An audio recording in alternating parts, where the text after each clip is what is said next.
Here are 5 things you need to know about hashtags in 2022. A lot has changed, and if you want to know exactly how to use Instagram hashtags, then this video is for you. I'm sharing the latest info about them so that you can improve your own Instagram hashtag strategy and know whether it's even worth using them in your posts. Ready? Let's do this.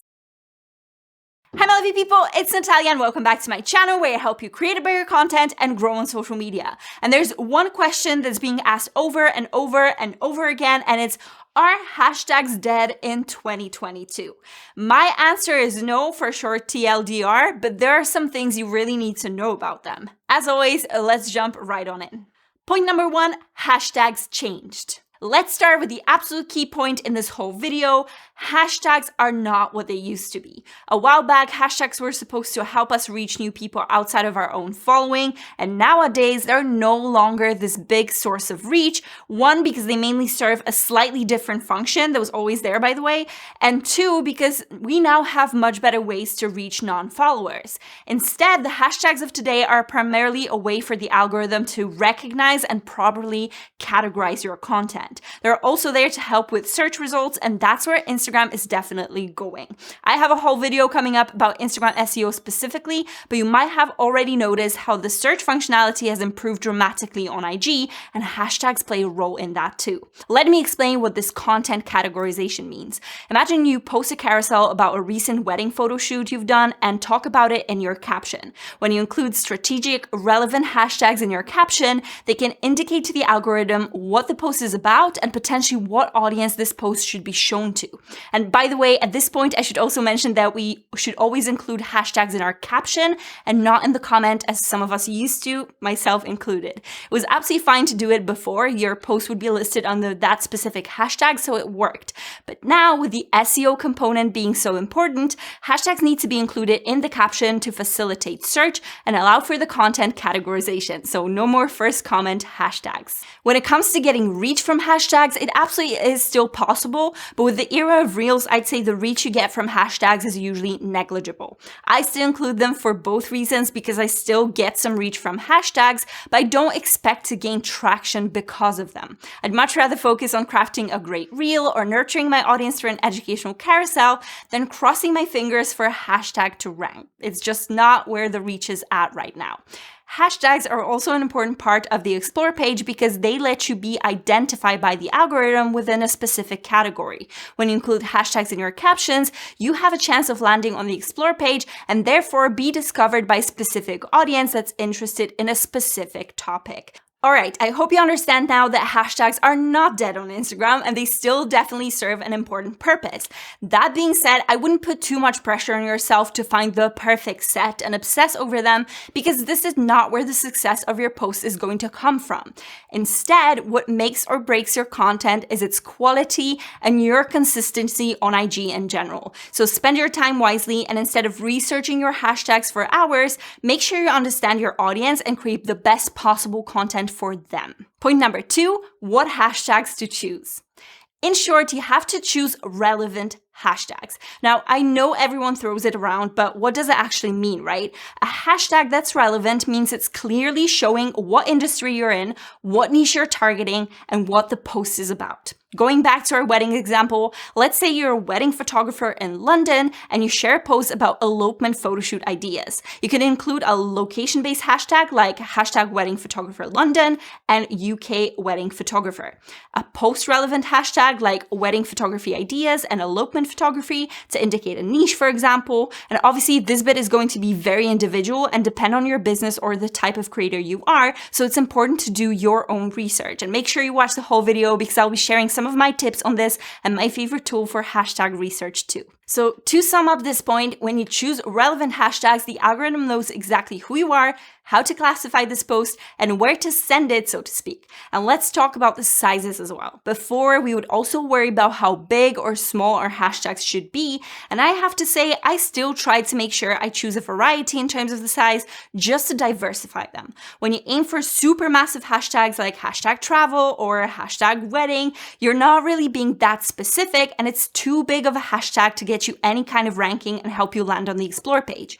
With a variety of medium and smaller targeted hashtags, your chances of getting there are much better. And that's why with our example, I wouldn't choose hashtag wedding with a whooping 239 million posts, but I could easily go for wedding photography inspiration at 225,000 posts, still big, but much more precise and less competitive. Point number 3, how many hashtags to use.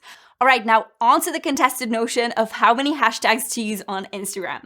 In my previous hashtag video, I said 30 hashtags are the way to go because that has been the general consensus for years, really. This was the maximum number we were allowed to use and therefore the best way to get the most reach when that was the purpose of hashtags. Now with this shift from increasing reach to content categorization and SEO, we no longer have to use all 30 and in fact we shouldn't. And let me explain why. Because we're using hashtags to help the algorithm understand our content, we shouldn't use too many so that we're not muddying the waters and confusing it. And again, going back to our example, if we go for hashtag wedding photography and hashtag wedding dress inspo and wedding bouquet, then throw in something like hashtag Winton Castle and hashtag Scottish Castle, and then add hashtag special moment and hashtag she said yes and hashtag I'm getting married, choosing a variety to just make up that magic 30, it may be a bit of an overkill for the algorithm. After all, it will be able to recognize the wedding theme, but may not know exactly what you do, so how to classify your account,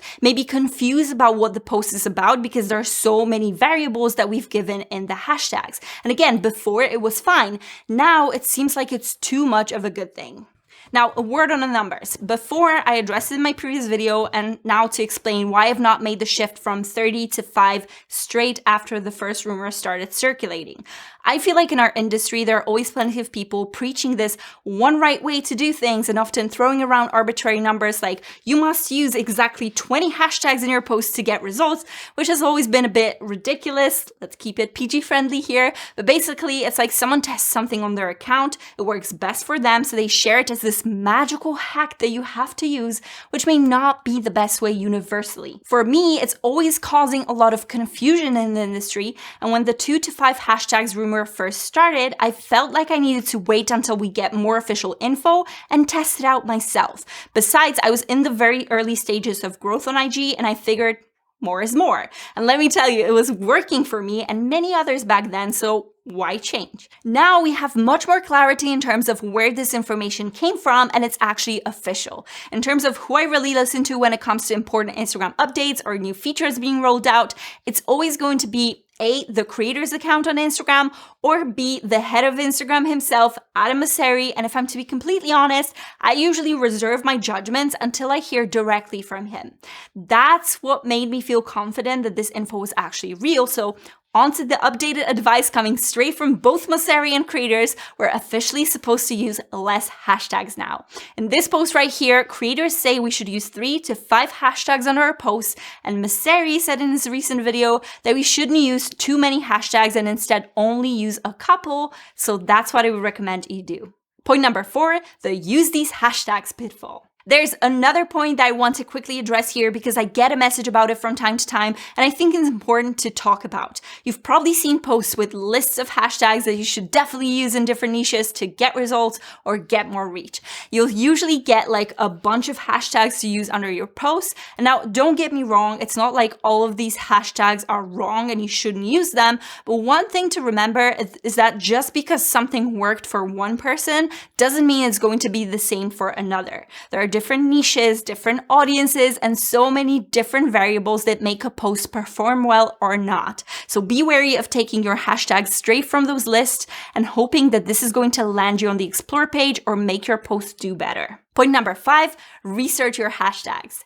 Now that we know we don't need to worry too much about hashtags, it's much easier to research the correct ones for your posts. First, I would identify some of the core hashtags representing your industry and your niche. You don't have to go crazy here, but make sure you have a good variety there to use on your posts. Save them in one place like your Notes app or an app you use to store your content calendar like Asana or Notion so you can access them easily whenever you're creating content. Next, I would create separate collections of hashtags for each of your content pillars. Now, if you don't know what content pillars are, I have a full video about them, which is going to explain exactly what they are, how to identify them, and how they can help make your strategy more targeted and efficient. When you choose a set of hashtags for each pillar, you're basically covering your ground with all the subjects you talk about within your content. If you want to go a little extra, you can also identify very specific content topics you often talk about and save sets of hashtags for those too. It definitely saves a lot of time, and I'm speaking from experience here. One of my content pillars is all about content creation tips, where I share stuff about the creative process, creating systems. I talk about different tech and tools that help with it. And one of the topics within that pillar is Canva, because I often share Canva tips and tricks, both here and on my Instagram. This is why I always have a collection of hashtags handy so I can use them for those Canva posts too. This is where those post-relevant hashtags come to play, and despite not always knowing what your posts are going to be about specifically, you can identify some of the common threads in your content beforehand and save yourself all of this work later. When it comes to the best hashtag research tool, I found that Flick works like a charm, as opposed to so many apps out there that spew huge hashtags, which is neither helpful nor the best way to utilize hashtags, as we've already discussed.